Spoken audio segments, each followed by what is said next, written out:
Pored mene igrač Partizana, Zdravko Stevanović. Zdravko, šta možemo da očekujemo danas?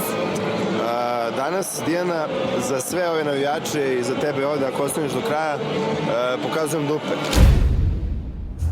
Kako ti je ono fan? Šta tebe boli kurac, kako je meni Zorica Brunslik familija? Šta sam rekao?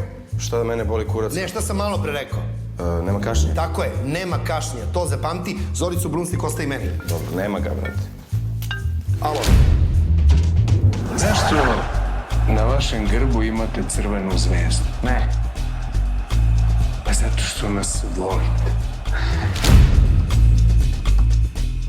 Jesi, mali! Ajde, požurim, sledeći ćemo sve, žurim, moram da idem, brate. Partizani fudbaler Zvezde? Partizana, ljubavi, to najbolji fudbaler. Vidi, za njega je Mbappe, Mbaba. Šta raskidaš? Koga raskidaš? Ti raskidaš. To ti je novi ugovor sa mnom, potpisuj. Na tako tankom papiriću. Boli te kurac, potpis. Dobro. Viš kako si ti kreten. Fudbal okuplja dve vrste ljudi. One koji imaju ženu i one koji nemaju ni devojku.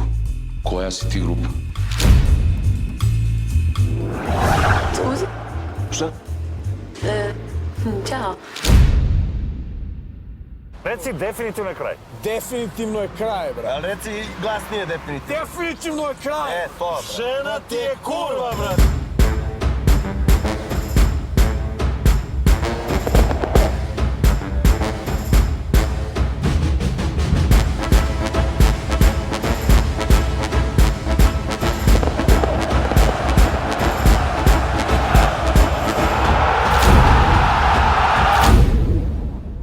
Dosadan mi je fudbal. Ne gledam to više od 92. godine. Dosadno. Od kako je Maradona napustio Napoli, ja više to ne gledam.